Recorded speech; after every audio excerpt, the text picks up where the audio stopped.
No, thanks, Chair. No, I'm left with three. The one of the three questions is another character, General, and I'm taking advantage of the fact that you have been in the public service since 1994, and also you are coming from the security terrain, even in terms of your participation in the struggle. Another character that has emerged over the past few years, very dominant in the police sector, for whatever reasons, is Paul O'Sullivan. Who is this person? I thought you were going to say it's Mohose. No, that one is a newcomer.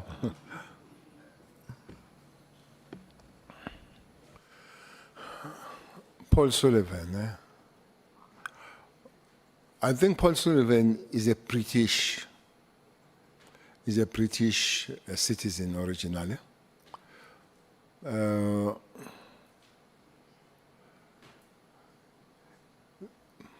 I don't know when he came in South Africa and all that kind of thing. Is one person that he plays big. So for some reason, I've never met him, but he really likes to talk about Cele. That's one person that speaks about Cele. One time was giving the history of Cele, where when they were asking where it comes from, what is the history of Cele to be in this line of police. And he said, one time I was a metro police in Durban. He said I was a metro police in Durban. The metro police in Durban, their uniform is nice. By the way, they earn more money than the South African Police Service. The chiefs of metros earn more money than the National Commissioner. That's another thing. That's another awkward thing. That is why this city of Cape Town, where Honorable Cameron belongs, they've taken a lot of members of South African police to Metro, because Metro gives better remuneration than the South African police. Maybe those are things that at a certain given point we'll have to really look at them. Sullivan looks like he's like an octopus. I'm sure you know octopus. Octopus is almost all over and speak about everything, sometimes that he does not know anything about. But it does look like his insecurity. His benchmark life is Bheki Cele, that he took Bheki under. He had some form of security at the airport that Bheki cut off. I'm sure the path of taking Bheki under, it was quite several millions. There. Well, there would be information that it belongs to MI6 and all that kind of thing. But he is such a shady kind of a human being with a very little understanding of matters and very much big of himself. You know, I listened to him. Mkwanazi did say this thing here. I listened to him initially, Sullivan, when he says he was sent by the president to scan a person that was going to be a national commissioner. And he told him about Masimula, and the president went on to employ a wrong person. So I heard him, Kwanazi, saying that Sullivan said so here. I spoke to somebody this morning who was asking where Mkwanazi took the thing, and I said, no, it was said by Sullivan. Sullivan, according to him, is nothing but the god of security world, the god of running the politicians, the god of knowing every and any other thing. So where and how it came about here, I don't know. Maybe for that, it's important to end there. But one that it has, because it's not very much verified, could be said at a later stage. But the guy goes much deeper and much problematic about the matters. She has a version of Auntie Mary, but in a more serious and dangerous way. Auntie Mary does it academically. This one does in security way.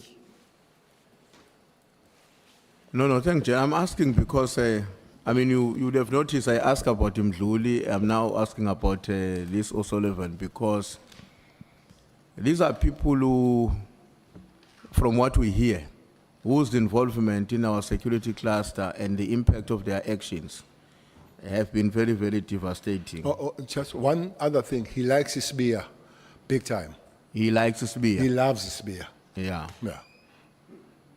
Well, I hope sooner than later we'll understand what brings them together in that way. He loves his beer. He hates Kumalo.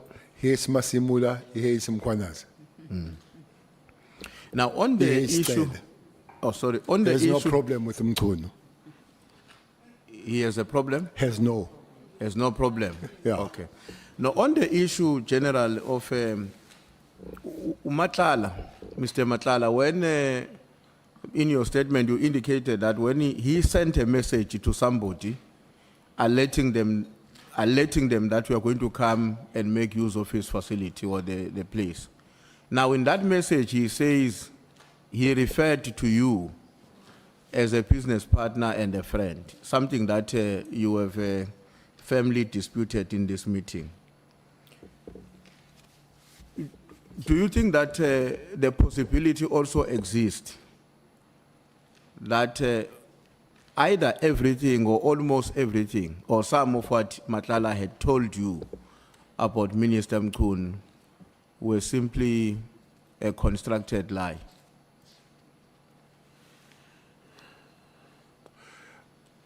The story told will be forever 50-50 whether truth or lies until it's verified. But my problem here is Matlala says I'll be arrested because of this document.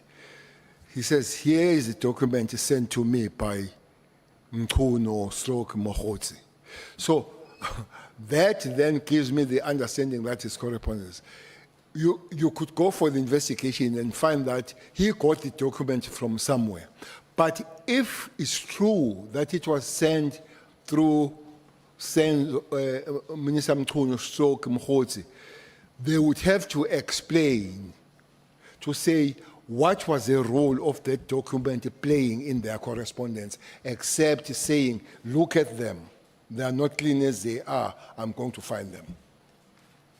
No, but I'm saying, I know that Honorable Member may want to make a follow-up. I'm saying, General,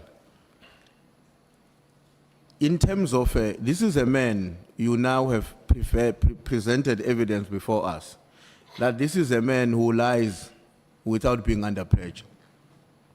Because when he sends a message to the third party, that please arrange for the place because my friend and a business partner is coming, that's lying without pressure. Why is it difficult for you to concede that it may very well be that in some of his assertion to you, he was acting in a way that he subsequently acted to you when he lied about you being a friend and being a business partner?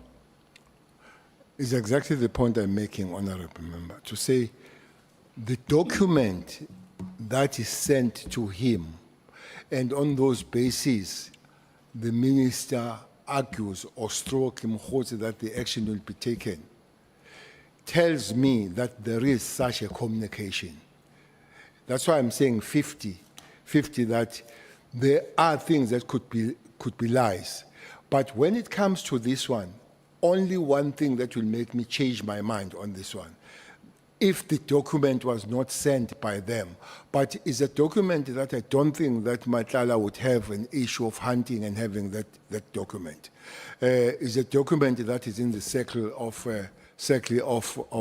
security matters. Indeed, it might happen that is lying about Cele and Zuma and all that kind of stuff. That is why when Mr. Mkhunu says, let's lie, and that's why I'm saying that, well, it didn't say who's lying, Mr. Mkhunu. It might have been Cele lying, might have been Matlala lying, it might have been him lying, Mr. Mkhunu, because he might have said those things. So there is somewhere the truth. But if you say to me, this is not the truth, I would not have an issue to say I agree with it. But when it comes to I'm sure you did see on that one, I'll have a little bit of a problem believing it with ease. Honorable Malim.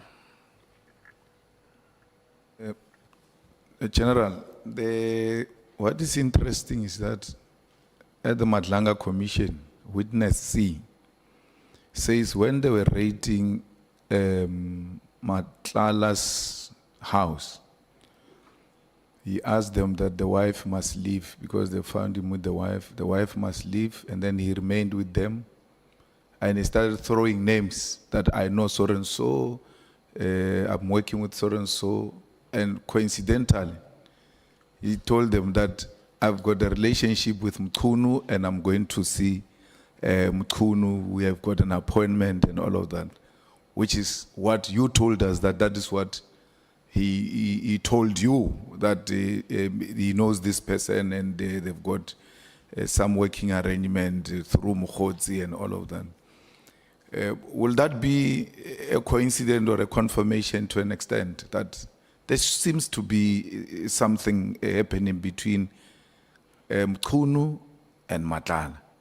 And what is more interesting is that he doesn't say anything about you to those police. He doesn't say, I've got this or that with Cele. He says, Mkhunu this, Mkhunu that. And then he puts Sibia as well in the whole thing, that they work with Sibia and exactly what we've been hearing here. What's your comment about that? Well, this is the 6th.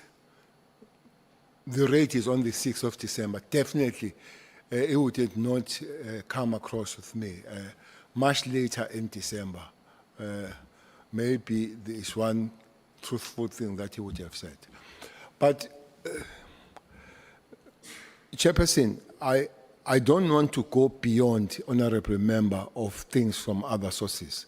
So, as the honorable member has asked, why I would not concede that he's lying when he says, I'll work with you, provided you don't work with Cele and Zuma on this project. It is online. It is online of politics. That thing of working with you in the project of becoming a president or a deputy president. But as I've said, that I would concede if I'm convinced that it was lies. But for the fact that there are other sources that come with that, so we'll have to look at it much closer.